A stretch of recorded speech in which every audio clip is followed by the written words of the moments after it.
जंगल में ऑटो चलाने वाला बंटी कबूतर रहता था। एक बार की बात है, बंटी कबूतर रात में सवारी छोड़ने के लिए काफी दूर आ जाता है। तभी उसे रास्ते में एक चिड़िया दिखाई देती है। अरे ये कितनी खूबसूरत चिड़िया है। अच्छा है वापसी में एक सवारी मिल गई। पूछता हूँ उस चिड़िया को कहाँ जाना है। रुको रुको ना। हाँ चिड़िया बहन बोलो कहाँ जाओगी तुम? जहाँ आप जाएंगे वहाँ जाऊंगी मैं। चिड़िया बहन मैं तो अपने घर जाऊंगा। चलिए आप बैठ जाइए, मैं आपको रास्ते में छोड़ दूंगा। जरा जगह तो दीजिए, जभी तो बैठूंगी मैं। अरे चिड़िया बहन आप पीछे बैठिए जहाँ सवारी बैठती है। उसकी ये बातें सुनकर बंटी कबूतर को बहुत अजीब लगता है। तभी उसकी नजर उसके पैरों पर पड़ती है। उसके पैर उल्टे होते हैं, जिसे देखकर वो डर जाता है। अरे भागो भागो रे भागो भैया। कहाँ जाएगा तू बचकर बंटी कबूतर? आज तो तू छोड़ूंगी नहीं। कितने दिनों बाद मेरी प्यास बुझेगी।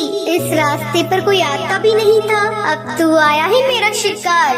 तभी टूनी चिड़िया की आत्मा अपने असली रूप में आ जाती है। वो जोर जोर से हंसने लगती है। कभी वो गायब हो जाती, कभी सामने आ जाती। बंटी कबूतर डर के मारे तेजी से अपना ऑटो भगाता है। वो शीशे में देखता है आत्मा उसका पीछा नहीं कर रही है। वो जंगल के ऑटो स्टैंड पर अपना ऑटो रोकता है। वहीं उसका दोस्त कालू कौवा खड़ा होता है। क्या हुआ बंटी कबूतर, तू इतना घबराया हुआ क्यों है? बंटी कबूतर कालू कौवे को सारी बात बताता है। अरे पागल, इतना सुनहरा मौका हाथ से निकाल दिया तूने। उस चिड़िया की आत्मा का एक पंख तोड़ लेता, वो तेरी गुलाम बन जाती। अरे भाई माफ कर मुझे, मेरी जान बच गई, आज वो ही काफी है मेरे लिए। ये कहकर बंटी कबूतर वहाँ से चला जाता है। कालू कौवा अपने मन में सोचता है, ये तो डरपोक पागल है, इतना सुनहरा मौका गवा दिया। ये पूरे जंगल पे राज करता। चलो कोई नहीं, कल रात में उस जगह जाऊंगा और उस भूतिया चिड़िया का पंख तोड़कर ले आऊंगा।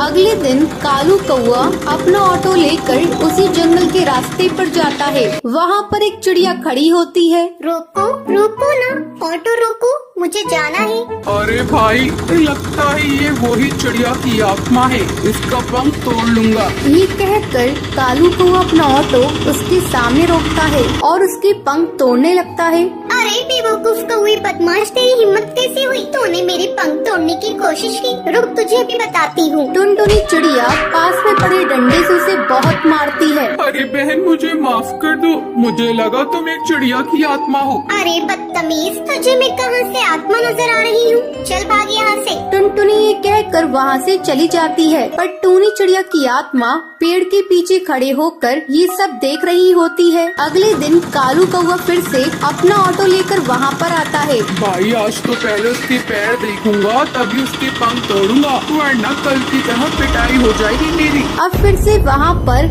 एक चिड़िया खड़ी होती है। रोको रोको ना ऑटो, मुझे जाना है। कालू कौवा उसके पैर देखता है, उसके पैर उल्टे होते हैं। जैसे ही कालू कौवा उसके पंख तोड़ने वाला होता है, तभी टूनी चिड़िया की आत्मा अपने असली रूप में आ जाती है। डरावनी आवाज़ें सुनाई देती है।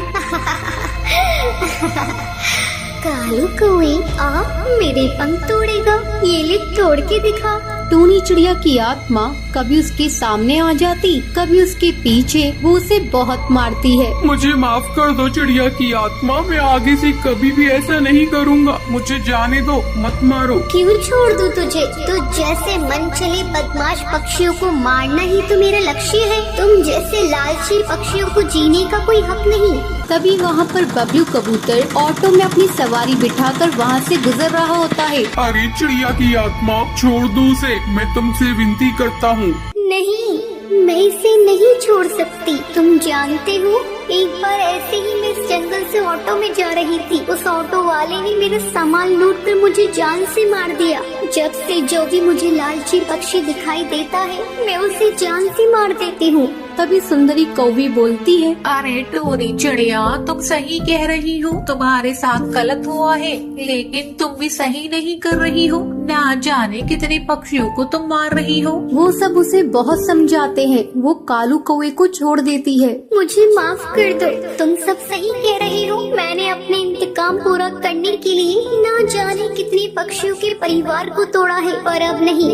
इस दुनिया में तुम जैसे नेक दिल पक्षी भी होते हैं। ये कह देखकर वो वहाँ से चली जाती है।